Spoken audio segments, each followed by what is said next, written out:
İndi isə gəlin Nizami Gəncəvinin həyat və yaradıcılığını öyrənək. Və mən burada hansı qeydlərin altından xətt çəksəm, onları dəftərinizə yazarsınız. Hal-hazırda bu video elə bir proqramı bitirib təkrara qayıtmış şagirdlər üçün çəkilir. Və digərləri də həmçinin faydalana bilər. Deməli, Nizami Gəncəvi bildiyimiz kimi 1141-ci ildə Qədim Gəncə şəhərində anadan olubdur. Vəfat tarixi 1209-cu il, yəni 13-cü əsrdə. 12-ci əsrdə anadan olub, yəni 12-ci əsr şairidir. 13-cü əsrin əvvəllərində isə vəfat edibdir. Yaradıcılığa lirik şeirlərlə başlayıb. İlk öncə bax bu hissəsini dəftərinizə qeyd edin. Başlıq olaraq Nizami Gəncəvini yazın. Yaradıcılığa lirik şeirlərlə başlayıb və ömrünün sonunacan bu istiqamətə davam elətdiribdir. Həm lirik, həm epik növdə yazıbdır. Yalnız əruz vəznində, yalnız nəzmlə, yalnız da fars dilində yazıbdır. Nəsrlə, ana dilində yazmayıb. Qeyd edin bunu dəftərinizə hamısını. Lirik şeirlərdən ibarət divanı olsa da tam şəkildə gəlib bizə çatmayıbdır. Onun 120 qəzəl, 30 rübai, 6 dənə də qəsidəsi gəlib çatıb. Qeyd edin. Müxtəlif şeir vahidlərindən bənd və beytdən də istifadə edibdir. Deməli 1, 2, 3, 4, bax 5-də. Bunu dəftərinizə yazın, qeyd edin. İndi baxaq. Deməli həyatından danışsaq, vətəni Azərbaycanda və bütün dünyada Nizami Gəncəvi kimi tanınan dahi söz ustası İlyas Yusifoğlu Gəncə şəhərində dünyaya gəlmişdir. Deməli, Nizami Gəncəvinin əsl adı nədir? İlyas Yusifoğlu Gəncə şəhərində dünyaya gəlib. Azərbaycan Atabəylər adlandırılan Eldənizlər dövləti tərəfindən idarə olunan Gəncə şəhəri həmin dövrdə iqtisadi cəhətdən sürətlə inkişaf eləyirdi. Bir də uşaqlar, dəftərinizə də qeyd edirsiniz ki, onun əsl adı İlyasdır. İlyas Yusifoğludur. Bax, bunu dəftərinizə yazın. Hər ehtimala.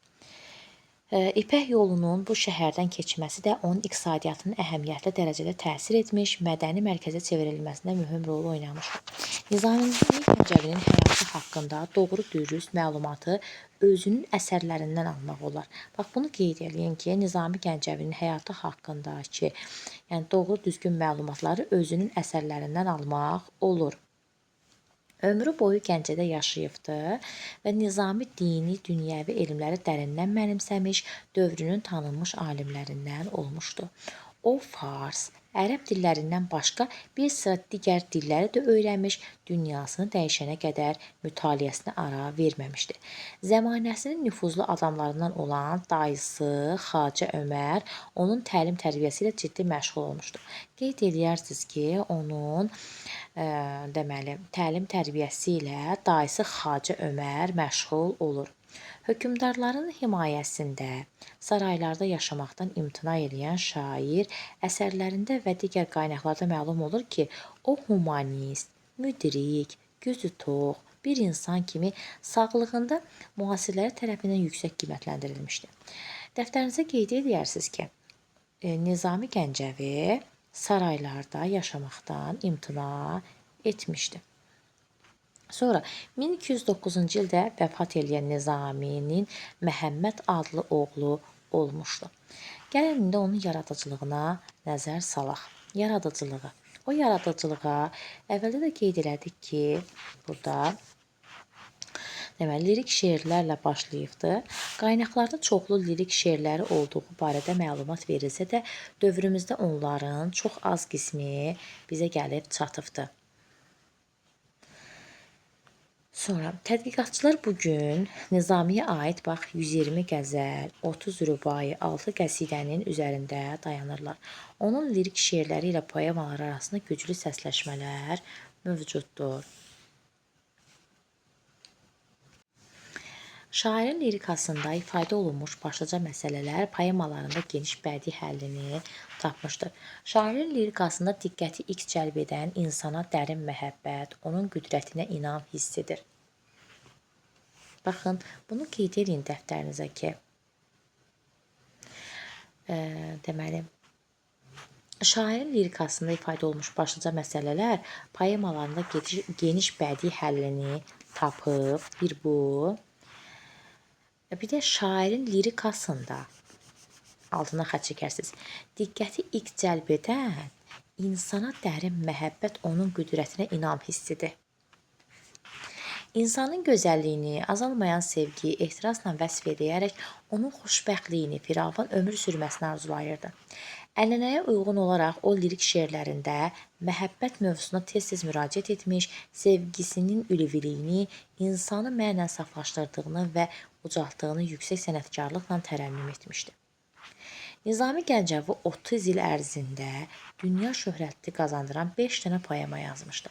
Dəftərinizə qeyd edin indi. Nizami Gəncəvi 30 il ərzində dünya şöhrəti qazandıran 5 poema yazıbdı. Sonralar xəmsə, yəni beşli adlandırılıbdı. Bax, bunu da yazın. Yəni Nizami Gəncəvi buna xəmsə adını verməyibdi də poemalarına. Sonralar xəmsə beşli adlandırılan bu əsərdə mühüm həyati problemlər qoymuş və onların bədii həlli verilmişdir. Poemalar əsasən fərqli mövzularda yazılsa da, onları birləşdirən cəhətlər də az deyildir. Dəftərinizə qeyd edin ki,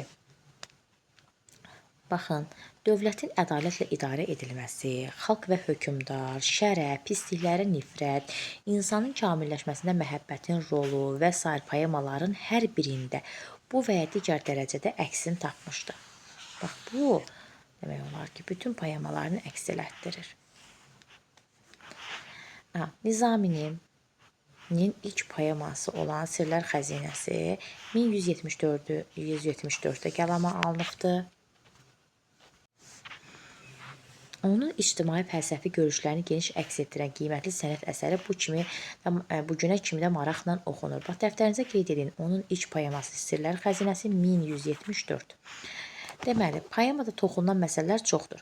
Lakin şair nədən danışırsa danışsın, ictimai ədalət ideyasını, o insan ləyaqətinin ucalığını, əməyə, elmə, sənətə hörmət hissini ön plana çəkir. Bax, qeyd edin dəftərinizə ki, bax bu hissəsini. Poemada əksini tapmış 20 dənə məqalət var, yazın dəftərinizə. Poemada əksini tapmış 20 məqalət məhz bu məsələlərdə daha çox önəm verilir. Bu məqalətlərin məzmunu ilə səsləşən 20 dənə də hekayət var. Bax, bunu qeyd edin. Əsərdə xalq və hökmdar probleminə xüsusi diqqət yetirilməsi şairin insan məhəbbətindən irəli gəlirdi. Bax, bunu dəftərinizə qeyd edin. Əsərdə xalq və hökmdar probleminə xüsusi diqqət yetirilibdi. Poemadakı məqalətlərdə, baxaq görək, haqqında qoşmalı olanlar kimi yada saxlanıla bilər. Məsələn, insanın mərtəbəsi haqqında, ədalət və insanı gözləmək haqqında bax, qoşması ilə yadda saxlamaq olar.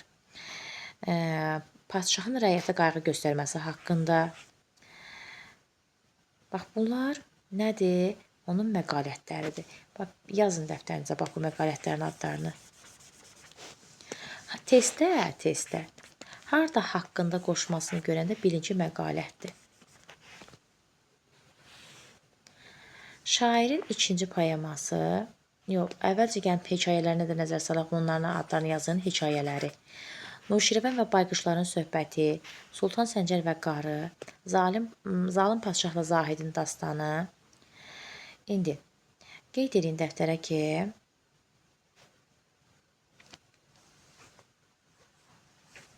şairin ikinci poeması Xosrov və Şirin 1181.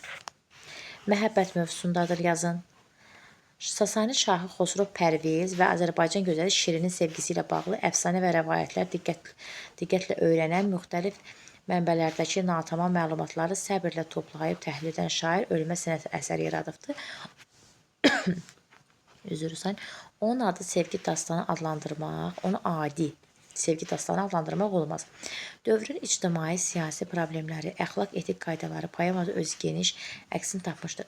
Dövlətin ağıl və ədalətlə idarə edilməsi, qadın ləyaqətinin ucalığı, təmiz əxlaq, insan qüdrətinə inam, sənətkarlara məhəbbət. Əsər boyun şairin izlədiyi məsələlərdəndir. Bax, bunu qeyd edin, bax, bu qara hərfin hamısını ki, burada deməli Xosrov və Şirində də həmçinin özə əksini tapır da bunlar. Bunları qeyd edin dəftərinizə. Baxa görə başqa qeyd olunmalı nələr var? Məhəbbətin insanı saflaşdıran, nəcibləşdirən hiss olduğunu ustalıqla əks etdirən Nizami bunu Xosrov obrazı vasitəsilə ifadə etmişdir. Şirini sevsə də Xosrovun uşaqlıq qüruru ciddi səhvlər etməsinə səbəb olur. Şirinin məhəbbəti onu birdən-birə dəyişmir. Bu əslində mümkün də deyildi. Şirinin dönməz iradəsi, ağıllı davranışı bu məğrur uşağı tədricən dəyişir. Şirin qələbə çalır, lakin bu onun asanlıqla başa gəlmir.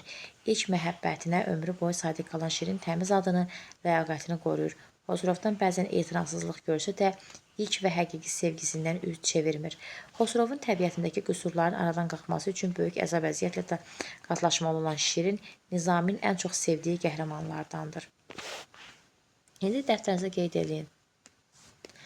Şairin 3-cü poeması Leyli və Məcnun 1188 qədim ərəb əfsanəsi əsasında yazılıbdır. Bunu da qeyd edin.